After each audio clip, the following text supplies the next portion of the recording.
Boa noite. Boa noite. Joaquim Barbosa revoga a autorização para Dedumbo Soares trabalhar fora da cadeia. Mulher é torturada e morta da Grande São Paulo. 3 pessoas estão presas. Após 5 adiamentos, começa o julgamento do ex-cirurgião plástico Jorge Fará. Na Nigéria, vídeo mostra as meninas sequestradas por grupo radical.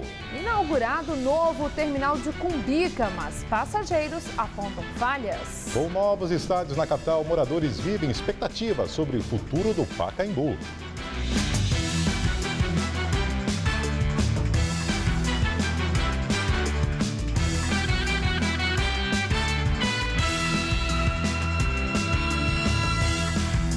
A polícia investiga o assassinato de uma manicure na Grande São Paulo. Ela teria sido torturada até a morte. Segundo a polícia, 3 homens admitiram o crime. A vítima teria furtado dinheiro deles. A manicure Anne Kelly dos Santos, de 26 anos, estava desaparecida desde o dia 24 de abril. Na última sexta-feira, a polícia recebeu anonimamente um celular com imagens fortes de uma sessão de tortura de uma mulher. Ao investigar o caso, os policiais chegaram a 3 suspeitos: Jackson Nunes Pereira, a namorada dele, Renata Fonseca da Silva, e um amigo, Vladimir Lima de Oliveira, o único que já tinha passagens pela polícia por tráfico de drogas. Segundo o delegado seccional de homicídios, os 3 aparecem claramente nas imagens torturando a vítima e teriam confessado o crime. Quem assiste o vídeo pode comprovar, é de uma selvageria, de uma maldade tão grande que é difícil suportar que um ser humano faça aquilo com outro ser humano, principalmente em se tratando de uma mulher.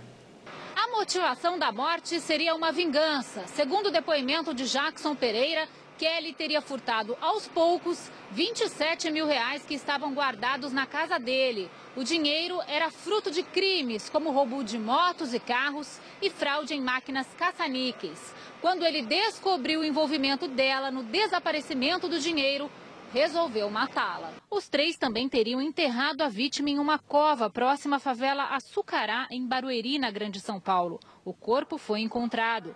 Os 3 serão acusados de homicídio doloso, tortura e ocultação de cadáver. A polícia ainda busca por um menor que aparece no vídeo na sessão de tortura. Kelly tinha 5 filhas. O Estádio Municipal Paulo Machado de Carvalho, o Pacaembu, vive momentos de incerteza.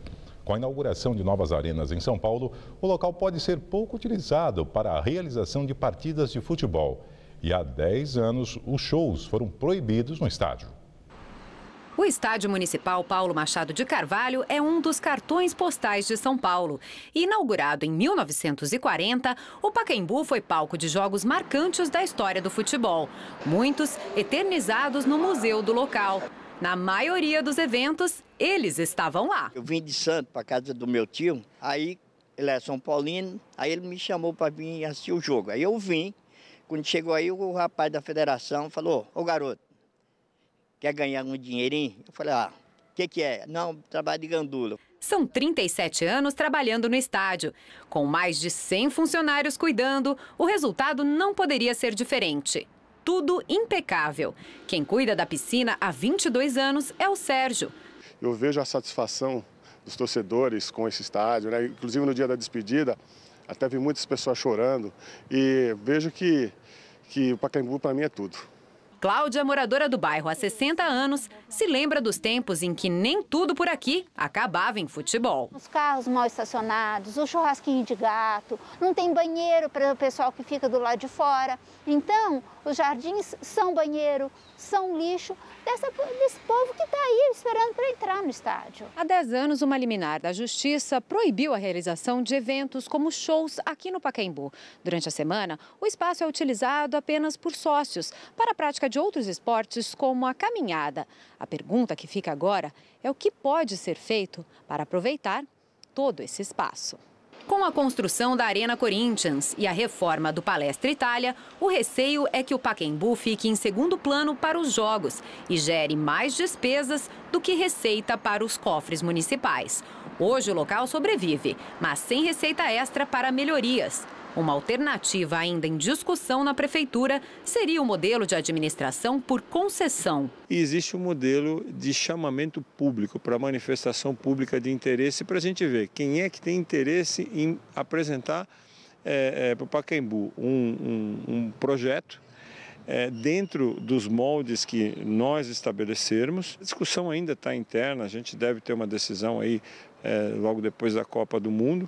De acordo com o secretário de Esportes, ainda que o espaço continue sob a administração do município e a média de jogos mensais, atualmente 70, caia pela metade, seria possível manter o estádio municipal.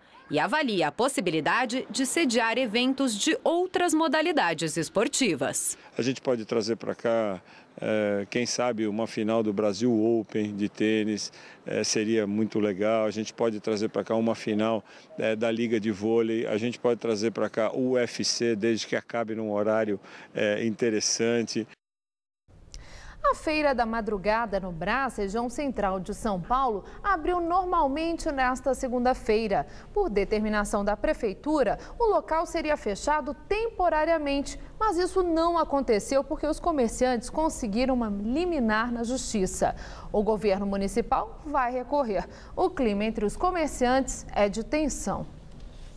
A prefeitura tinha determinado o fechamento temporário da feira com a justificativa de haver um número grande de boxes ocupados indevidamente. Segundo a administração municipal, só poderão utilizar o espaço os vendedores que tiverem a posse do termo de permissão de uso, o TPU. O fechamento começaria hoje e seria por 3 semanas, uma forma de forçar a saída de quem está irregular. A Justiça concedeu a liminar suspendendo o fechamento da feira no sábado passado.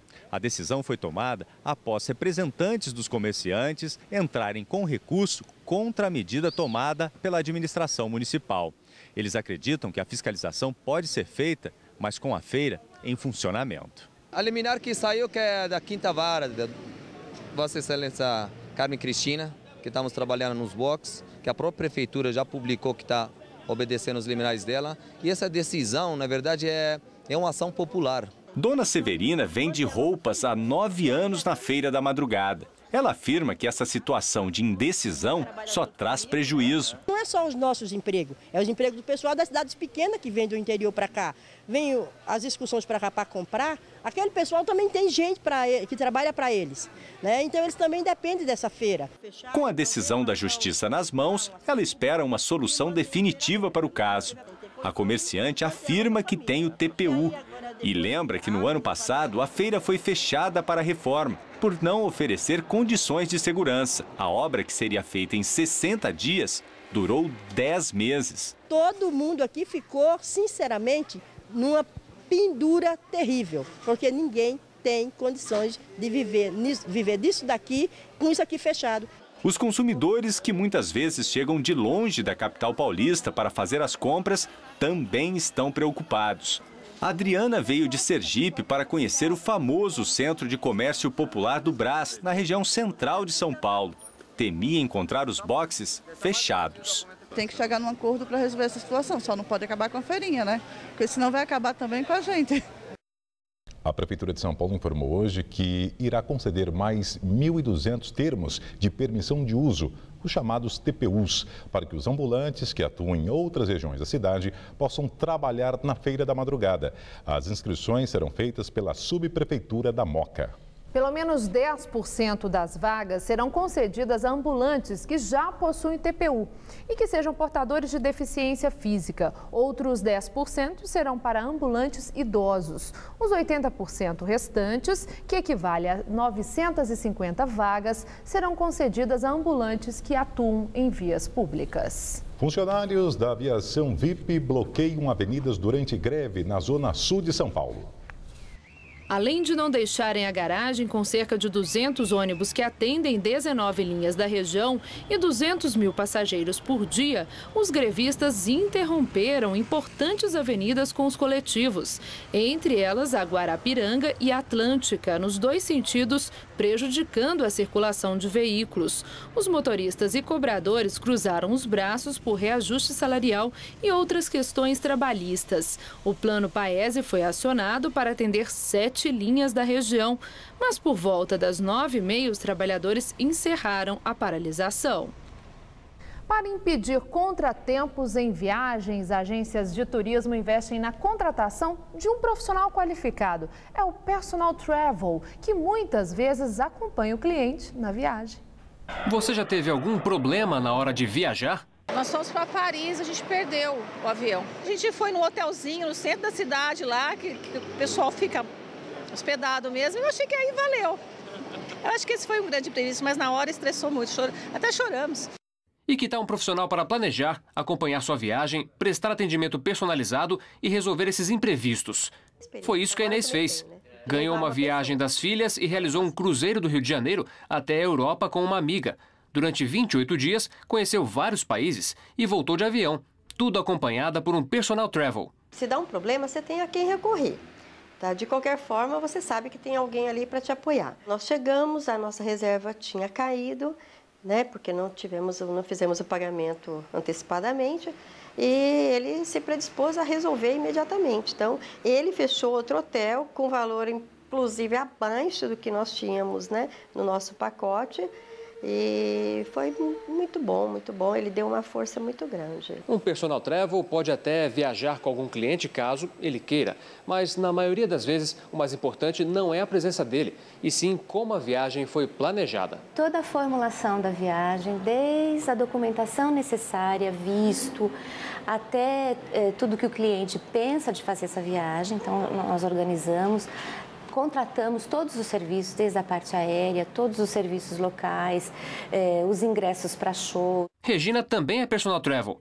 Profissional atenciosa, ela diz ser natural cuidar de cada detalhe da viagem. Gosto de montar a viagem para o cliente, então de entender o que ele quer e sugerir um roteiro. E aí você vai formulando o roteiro de uma forma tão completa que você, sem perceber, você se transformou num personal travel. E você, contrataria um profissional desses? Se valer a pena o custo-benefício, né?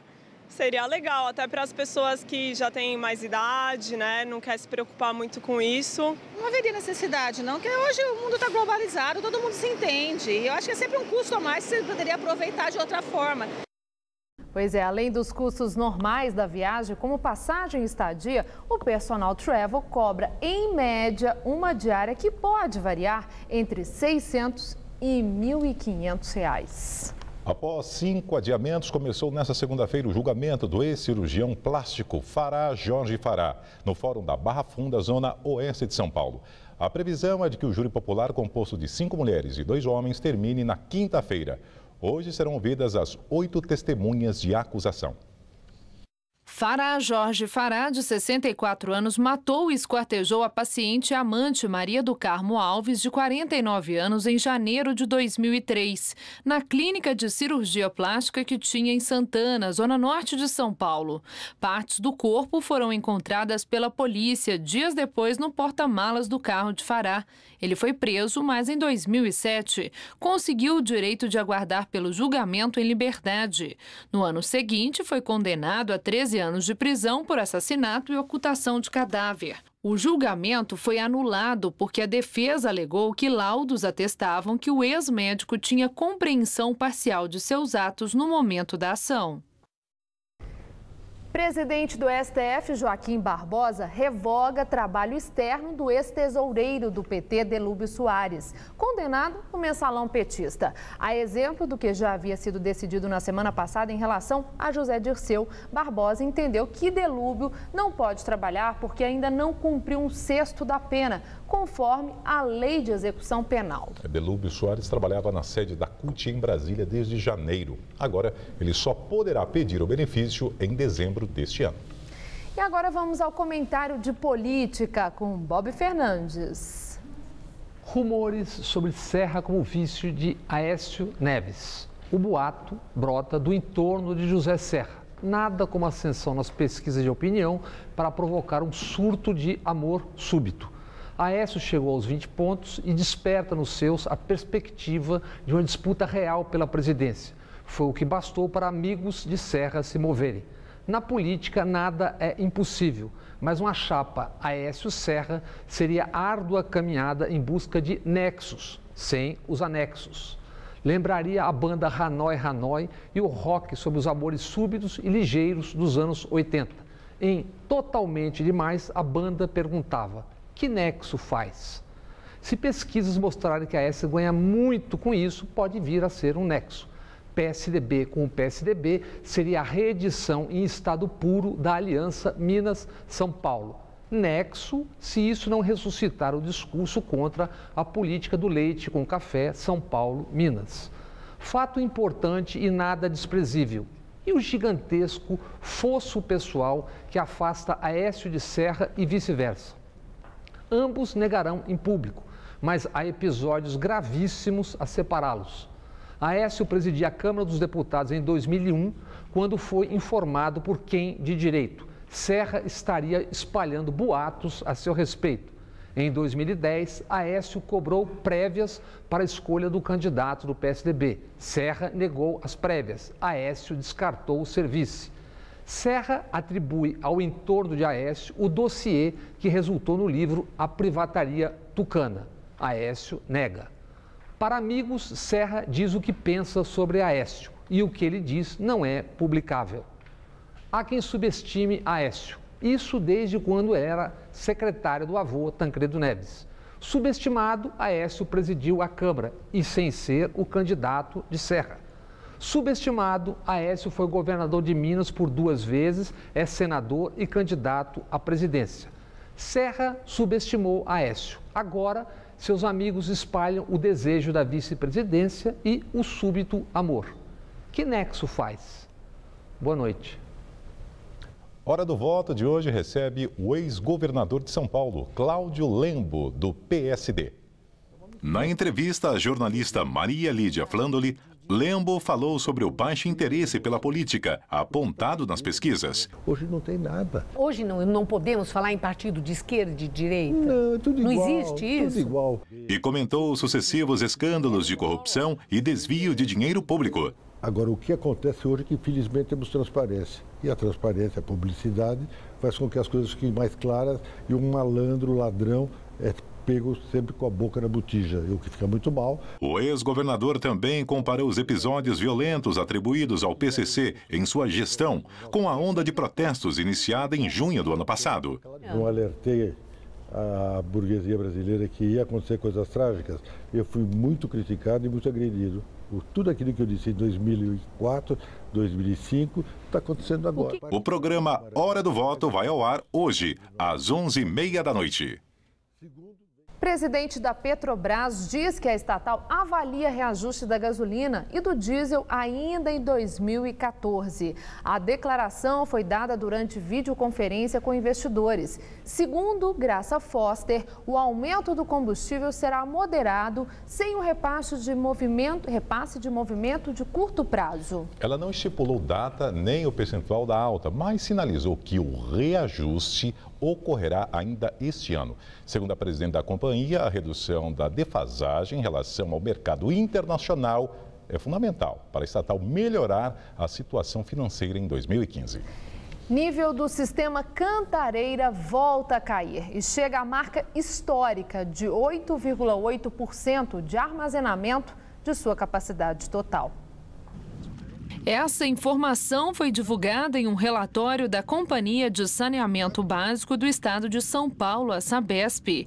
Diante da falta de chuvas, o governo decidiu antecipar o uso da água que sobrou no fundo do sistema Cantareira, o chamado volume morto. Essa água deverá começar a ser utilizada na próxima quinta-feira. O volume morto é um reservatório que abriga 400 milhões de metros cúbicos de água, quantidade suficiente para elevar o nível do sistema em 18,5%. Esse reservatório nunca foi utilizado. A Sabesp faz um serviço emergencial desde o dia 17 de março para retirar a água do fundo dos reservatórios da Cantareira.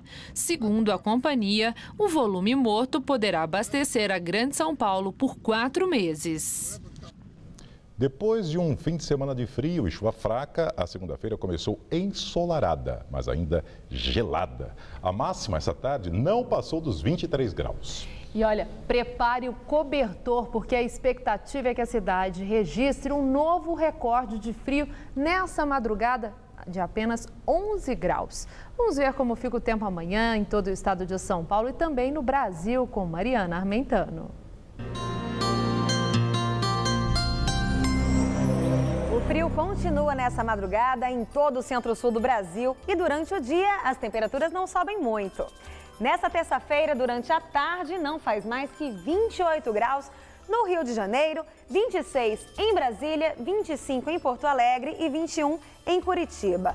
Uma grande massa de ar seco ainda predomina no Sudeste e no interior do Nordeste, mantendo o tempo firme. As chuvas continuam concentradas entre o Alagoas e o norte do Brasil. E como elas estão associadas ao calor, devem ser fortes. Para o estado de São Paulo, a previsão é de tempo firme, mas a presença do ar seco polar mantém a temperatura baixa ao amanhecer em todas as regiões. Há previsão, inclusive, de geada na Serra da Mantiqueira. Durante o dia, o sol brilha forte, a temperatura sobe lentamente, alcançando os 28 graus em Presidente Bernardes e em Araçatuba. Na região de Araraquara, não faz mais que 27 graus. E em São José dos Campos, mínima de 10 e máxima de 23 graus. A capital pode ter recorde de frio nessa madrugada. E durante a tarde, sol e temperaturas amenas. Amanhã, mínima de 11 e máxima de 24 graus. E tanto na quarta quanto na quinta-feira, o tempo segue com sol e máxima em torno dos 25 graus. Eu volto daqui a pouco no Jornal da Gazeta, edição das 10. Até lá! A ANAC vai multar empresas aéreas que não cumprirem horários de pousos e decolagens. O anúncio foi feito nesta segunda pela Agência Nacional de Aviação Civil, ANAC. O novo regulamento para o uso dos horários de pouso e decolagem nos aeroportos prevê a aplicação de multa de até R$ 90 mil para empresas infratoras. As penalidades começarão a ser aplicadas durante a Copa do Mundo no Brasil, em junho, mas seguem valendo depois da competição, de maneira permanente. As regras valem tanto para aeronaves comerciais quanto para os jatinhos. No caso de um avião estrangeiro, o descumprimento do horário pode levar ao cancelamento da autorização para operar no país. Com obras de ampliação atrasadas, o aeroporto de Viracopos, em Campinas, foi alvo hoje de vistoria da ANAC. Na última quinta-feira, a Agência Nacional de Aviação Civil, ANAC, informou que a multa para o atraso na entrega das obras do Aeroporto Internacional de Viracopos, em Campinas, pode chegar a 170 milhões, ou seja, quase 2 milhões de reais por dia de atraso. Pelo contrato, a primeira etapa de ampliação deveria estar operando desde ontem, mas inspeções feitas por funcionários da ANAC mostraram que o projeto não foi entregue na data prevista. Na semana passada, a concessionária que administra Viracopos, a Aeroportos Brasil, admitiu o atraso nas obras. Membros da ANAC não quiseram falar com a imprensa durante a vistoria ontem, mas a agência e a concessionária esclareceram que a transição das operações para o novo terminal de Campinas será feita de forma gradativa, para não haver impactos operacionais durante o período da Copa do Mundo. Esse novo terminal está com 92% das obras realizadas. Ele vai funcionar com apenas 1/3 de sua estrutura durante a Copa no Brasil. E agora vamos ao comentário do especialista em meio ambiente e sustentabilidade, Ricardo Carvalho. Sustentabilidade e Copa do Mundo, que começa daqui a exatos 30 dias. Para variar, quando se fala de sustentabilidade, no caso Copa do Mundo, os números são sempre impressionantes. Imagine que cada uma das 64 partidas deve gerar, em média, 5 toneladas de lixo. Estamos falando, portanto, de 320 toneladas de resíduos, divididas pelas 12 cidades-sede. Para recolher organizadamente esse lixo todo, será necessária a capacitação de 840 catadores para atuar dentro dos estádios, separando de um lado o material reciclável e do outro o lixo orgânico para os aterros ou para a compostagem. Além disso, durante a construção dos estádios, foram emitidas 11 milhões de toneladas de gases de efeito estufa, que correspondem ao consumo anual de energia de uma cidade como Santos, no litoral paulista. Durante os 31 dias da Copa, Diante do aumento do tráfego de carros, ônibus e aviões e do maior consumo de energia elétrica, serão emitidas mais 3 milhões de toneladas de gás. Não se sabe ainda quais medidas a FIFA está adotando para compensar todas estas toneladas de gases. A previsão é que 500, 600 mil turistas estrangeiros visitem o Brasil nos 31 dias de Copa. E é preciso minimizar ou mesmo compensar os impactos ambientais. Impactos estes gerados desde a construção ou reforma dos estádios. Bem, tudo está praticamente pronto. E agora é torcer pelo time do Filipão. E torcer também para que, terminada a Copa em julho, o inventário que se faça sobre os impactos ambientais nos seja favorável. Ou então, vamos exigir que a FIFA, que está embolsando milhões e milhões de dólares, cumpra a sua parte. Quem viver, verá. Se você quiser mais informações, é só enviar um e-mail para sustentabilidade@tvgazeta.com.br que eu vou ter o prazer de responder. Boa noite. Inaugurado novo terminal do Aeroporto Internacional de Guarulhos, na Grande São Paulo.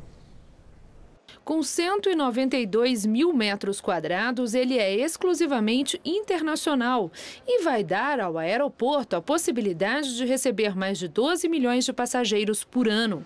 A estrutura é moderna, com 27 esteiras, 350 câmeras e mais de 100 lojas. Mesmo assim, o projeto recebeu críticas. Passageiros reclamaram de esteiras e elevadores quebrados, além da ausência de cadeiras nos saguões e falta de água nos banheiros. A Gru Airport, que administra o aeroporto, informou que está registrando todas as reclamações e que o Terminal 3 está sujeito a ajustes, como qualquer obra desse porte. Já sobre a falta de bancos, afirmou que isso já estava previsto no projeto, mas admitiu reavaliar a questão, dependendo do funcionamento do local nos próximos dias.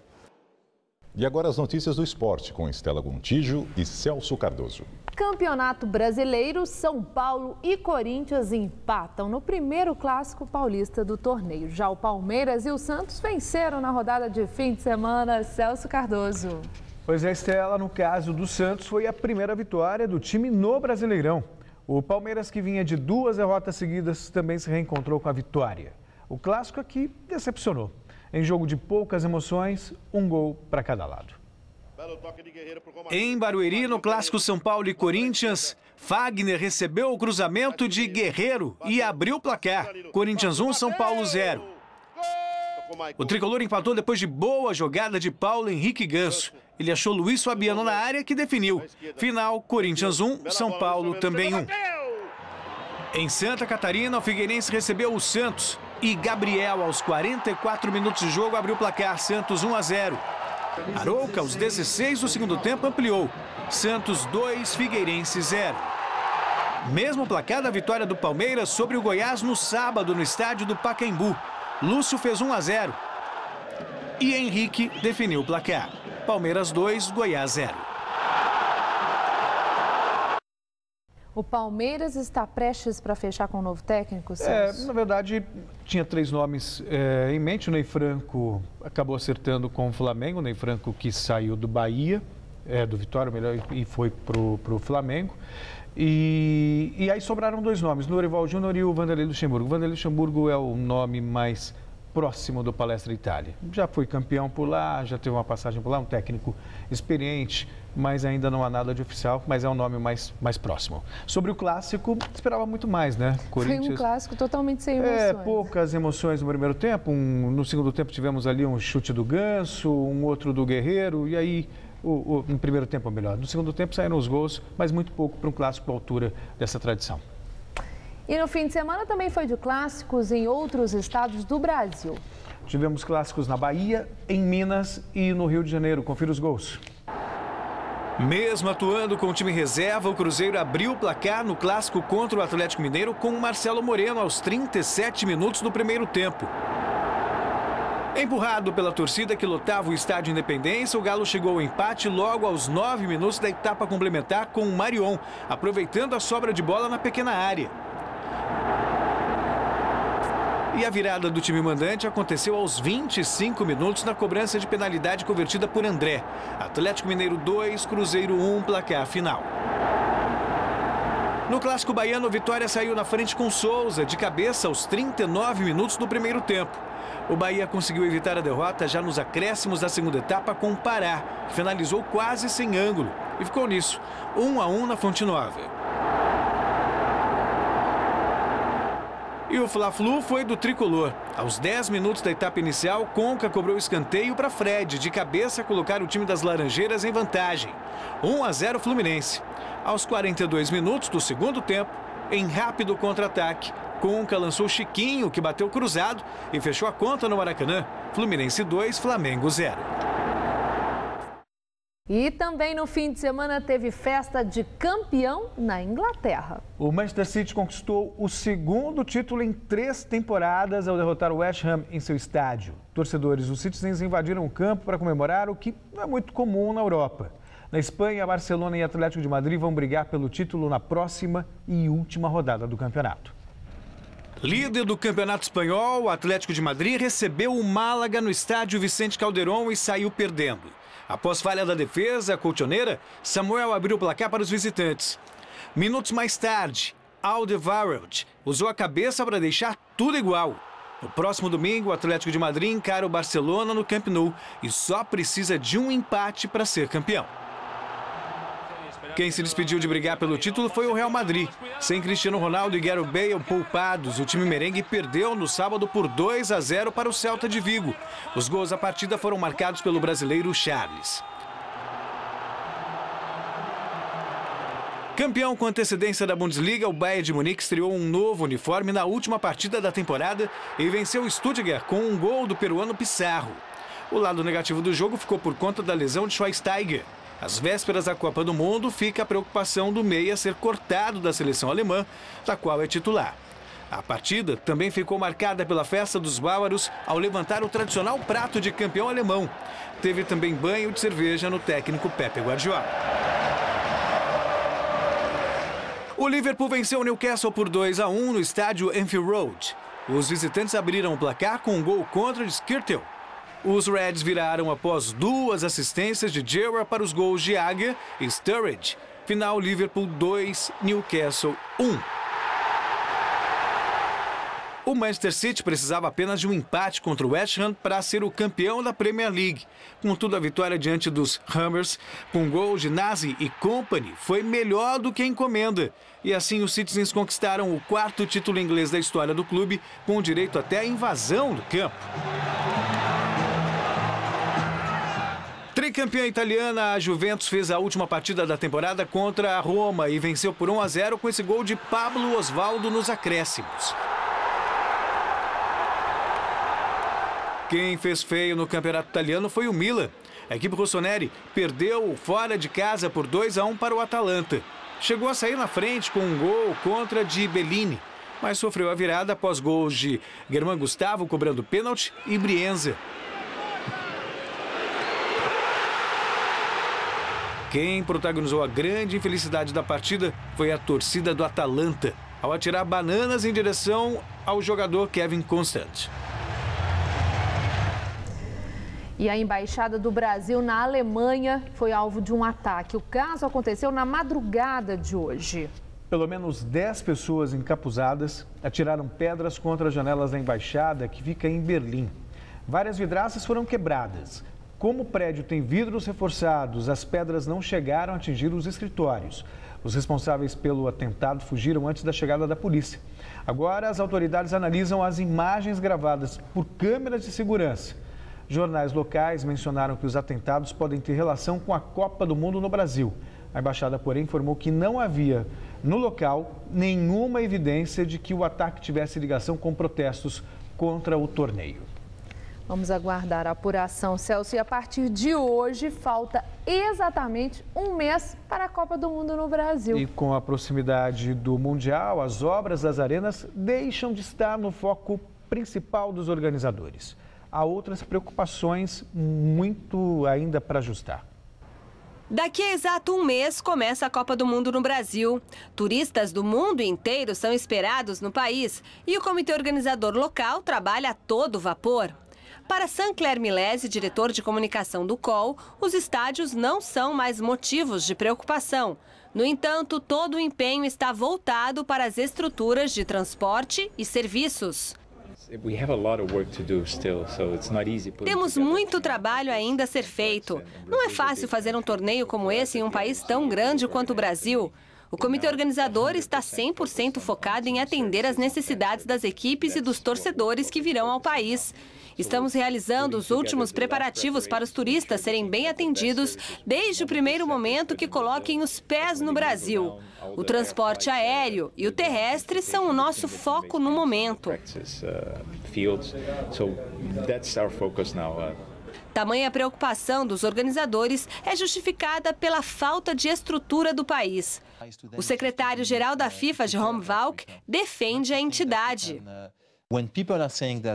Quando as pessoas dizem que estamos usando ou gastando verbas que seriam destinadas a outros projetos, eu definitivamente acho errado. Quando um país se torna sede de uma Copa do Mundo, isso não pode ser contra o próprio país, e sim para o interesse dele. É fácil criticar a FIFA, usar a Copa das Confederações ou a Copa do Mundo para organizar manifestações. E em uma democracia, isso é possível de ser feito. Mas o alvo está errado. Se estão julgando a FIFA como a razão para o que está acontecendo no país, isso é errado. A Copa do Mundo tem a ideia de desenvolver um país e não destruir o mesmo. Nunca. Pois é. Até amanhã, Estela. Muito obrigada, Celso. Uma boa noite. E agora é com você, Laerte. Educação. Foram abertas hoje as inscrições para o Enem deste ano. As inscrições podem ser feitas no site do Exame Nacional do Ensino Médio. A taxa para participar da prova é de R$ 35 e o pagamento do boleto deve ser efetuado até o dia 28 de maio. Estudantes de escola pública e alunos que comprovarem renda familiar inferior a R$ 1.086 ficam isentos da cobrança. O exame será realizado nos dias 8 e 9 de novembro. Segundo o INEP, a expectativa é que até 8.200.000 estudantes se inscrevam para esta edição. O prazo vai até o dia 23 de maio. Vamos agora à entrevista do dia com Maria Lídia Flandoli. Em meio às dificuldades impostas pelos interesses partidários em ano eleitoral, finalmente é escolhido o novo vice-presidente da Câmara, o deputado federal Arlindo Quinalha, do PT.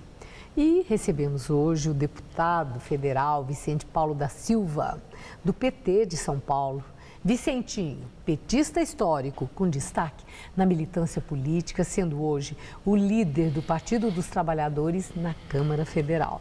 Muito obrigada, Vicentinho, por estar conosco. Vicentinho, eu tive uma informação, quero confirmar com você, que lá na Câmara Federal você é o primeiro líder partidário de etnia negra. Isso é verdade? É verdade, Maria Lídia. Eu sou um dos poucos operários. Lembro da época do Djalma Bom, em 85, quando eram 8 deputados. Depois do Lula, em 88, quando eram 32. Agora somos em 89 deputados. E constatei, um pouco triste porque é tarde, mas também com alegria, que na história do parlamento brasileiro, tanto no Senado quanto na Câmara, eu sou o primeiro negro a assumir esta tarefa imensa e quero cumprir essa tarefa com muita dignidade. Finalmente, né, Vicentinho? Pois é. São conquistas, né, demoradas, mas... Uma eleição unânime, viu? Parabéns. Eu me lembro que quando você foi eleito, nós comentamos isso. Bom, Vicentinho, a escolha do vice-presidente da Câmara, houve um empenho muito grande da sua parte para conseguir o consenso e estava difícil. Depois daquela saída tumultuada, com o escândalo calamitoso daquele André Vargas, essa coisa toda, achar o nome do PT para ir para a vice-presidência da casa. E finalmente foi o eleito Arlindo Quinalha, mas numa votação apertada. A minha pergunta é, o PT ficou rachado? A bancada petista na Câmara está unida ou houve ali, com essa decisão apertada, alguma coisa de rebeldia e de gente insatisfeita? Cada vez a bancada está mais unida, Maria Lídia. Há uma característica no nosso partido que é sempre as discussões democráticas. pessoas têm o direito de optar, de se candidatarem. E tivemos 2 candidatos muito bons, que foi o nosso companheiro Paulo Teixeira e também o nosso companheiro Luiz Sérgio, que são pessoas muito boas. Luiz Sérgio, metalúrgico, uma dignidade extraordinária a partir do Rio de Janeiro, e o Paulo a partir de São Paulo. Houve uma discussão para que houvesse um tercios ali, para que se resolvesse, mas finalmente o entendimento que nós chegamos é que deveríamos fazer a votação que é democrático. Então o companheiro Arlindo foi o eleito, e na mesma hora o Luiz Sérgio, que concorreu, já anunciou o apoio, todos fomos para o plenário, votamos sem problema nenhum. Graças a Deus. E o PT ficou muito bem servido. Arlindo Quinalha tem uma experiência ali, ele foi presidente da casa. Né? Sim, Arlindo foi presidente da Câmara, líder do governo. Antes disso, teve uma experiência sindical até junto comigo. Ele foi presidente da CUT estadual, foi Sindicato dos Médicos. Okay. Então, nós temos um bom companheiro. Bom, agora eu vi uma entrevista do presidente do Ibope, o Montenegro, e ele falou uma coisa que eu quero ouvir a sua opinião. Ele diz que as pesquisas vêm mostrando cada vez mais o desânimo, o desalento do eleitor brasileiro com os políticos e com a própria política. E você sente isso no seu dia a dia, na sua militância? Sente essa descrença, Vicentinho? Bom, eu tomo um cuidado de, como deputado, nunca me afastar das fábricas, nem dos bairros, nem das comunidades periféricas. Sempre isso eu faço com muito gosto. E de onde eu converso, sinto às vezes cobrança, mau humor, sobretudo esse aspecto da violência. É algo muito grave. Ontem mesmo, no enterro de um guarda civil municipal em São Bernardo, eu senti isso de um outro guarda civil, que eu respeito.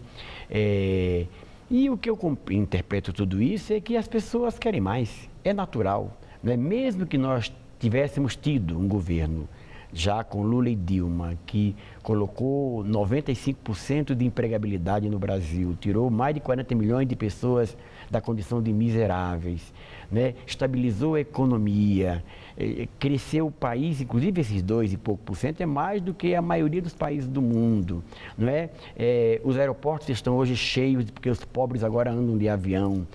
As empresas hoje, ao instalarem sua fábrica, querem saber o tamanho do estacionamento, porque todo mundo agora tem carro. Não se faz mais daquele churrasco de pé de frango, etc, etc, etc. Faz de picanha e assim por diante. É como diz o cantor, ou aquele conjunto musical, a gente não quer só comida, a gente quer bebida, diversão e arte. Então, é um direito. Nós, inclusive, ensinamos o povo a se manifestar.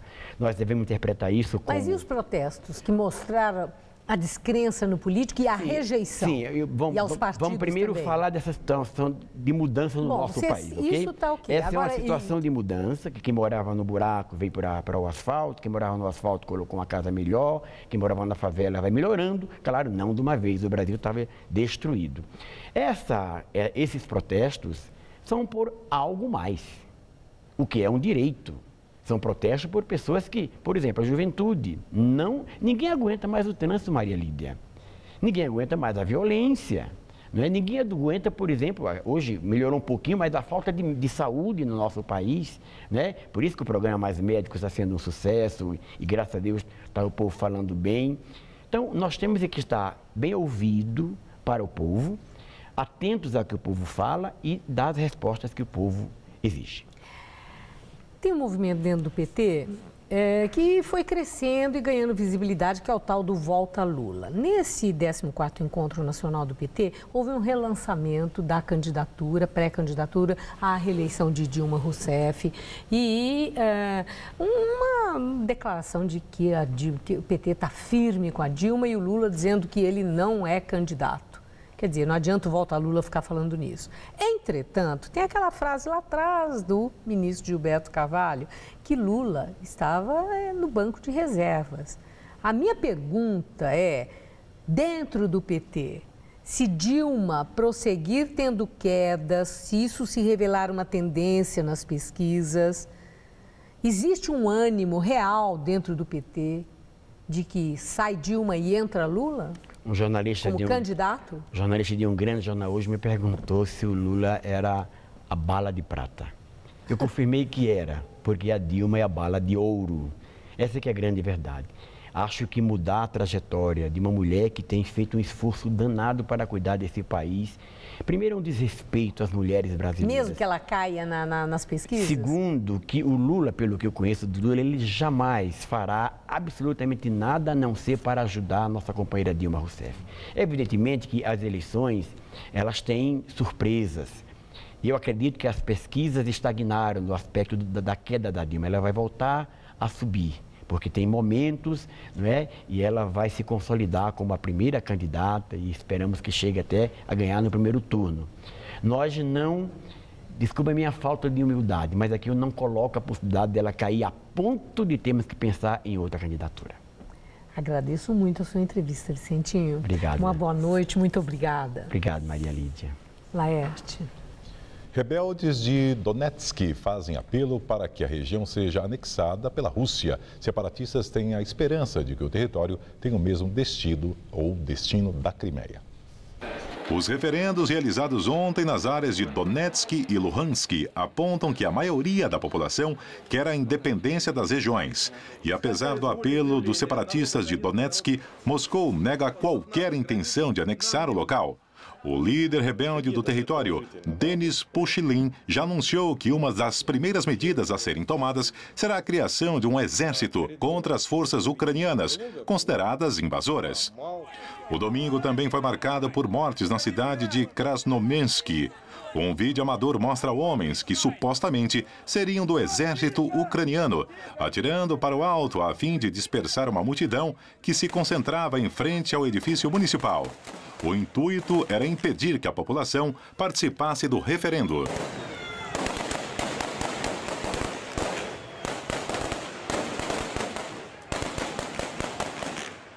As votações enfureceram Kiev. O presidente Alexander Turkhinov acusou a Rússia de orquestrar a crise no país e deslegitimar seu poder ao apoiar os referendos feitos por rebeldes separatistas. Mais cedo, o governo russo disse que o resultado das votações deveria ser respeitado e implementado de forma pacífica. Aliados da Ucrânia também se manifestaram contra o referendo. A União Europeia decidiu que irá expandir sanções contra o país governado por Vladimir Putin. E o secretário de Relações Exteriores britânico, William Hague, disse que as votações não têm nenhuma credibilidade. Já a China defendeu que as crises devem ser resolvidas perante a lei e não com conflitos. Boko Haram divulga vídeo com estudantes sequestradas e diz que a liberdade das jovens terá um preço. O vídeo mostra parte das mais de 200 garotas sequestradas rezando. O líder do grupo radical islâmico, Abu Bakr Shekau, diz que todas foram convertidas ao Islã e que elas só seriam liberadas diante da libertação de membros do Boko Haram. Uma das estudantes que conseguiu escapar descreveu o sequestro e disse que os professores foram os primeiros a fugir, deixando as garotas sozinhas. Godia Simon diz que todos estavam dormindo quando foram ouvidos os primeiros tiros. Segundo seu pai, os professores disseram para que ninguém corresse e um deles também trancou um dos portões da escola. Em reunião do Conselho de Segurança das Nações Unidas, o caso foi duramente criticado e países como Inglaterra e França frisaram que estão enviando ajuda para colaborar com as buscas. A Anistia Internacional acusou o governo nigeriano de negligência. Enquanto isso, os protestos na Nigéria continuam e pedem por uma maior agilidade nas operações de busca. Na Tailândia, a série de ataques deixa uma pessoa morta e 10 feridas. Mais de 30 atentados aconteceram hoje na região sul do país. A suspeita é que grupos separatistas muçulmanos sejam os responsáveis. Enquanto isso, na capital Bangkok, o primeiro-ministro interino declarou estar disposto a dialogar com a oposição. Ele é do mesmo partido da ex-premier Yingluck Shinawatra, deposta do cargo na semana passada. O líder dos protestos, Suthep Thaugsuban, se encontrou com um senador e pediu que o governo indicasse outra pessoa para o cargo de primeiro-ministro. Novas eleições devem acontecer em julho. A Tailândia enfrenta onda de protestos anti-governo desde novembro. E o Jornal da Gazeta fica por aqui. E essas foram nossas principais notícias. Joaquim Barbosa revoga a autorização para Delúbio Soares trabalhar fora da cadeia. Mulher é torturada e morta na Grande São Paulo. 3 pessoas estão presas. Após 5 adiamentos, começa o julgamento do ex-cirurgião plástico Fará Jorge Fará. Na Nigéria, vídeo mostra as meninas sequestradas por grupo radical. Inaugurado novo terminal de Cumbica, mas passageiros apontam falhas. Com novos estádios na capital, moradores vivem expectativa sobre o futuro do Pacaembu. A edição de hoje pode ser vista daqui a pouco no site youtube.com/Jornal da Gazeta. Mais notícias no Jornal da Gazeta, edição das 10 com o Laerte. Uma excelente noite para você. É isso mesmo. Nós voltaremos amanhã às 19 horas com o Jornal da Gazeta, edição das 7 horas. Uma boa noite e até lá.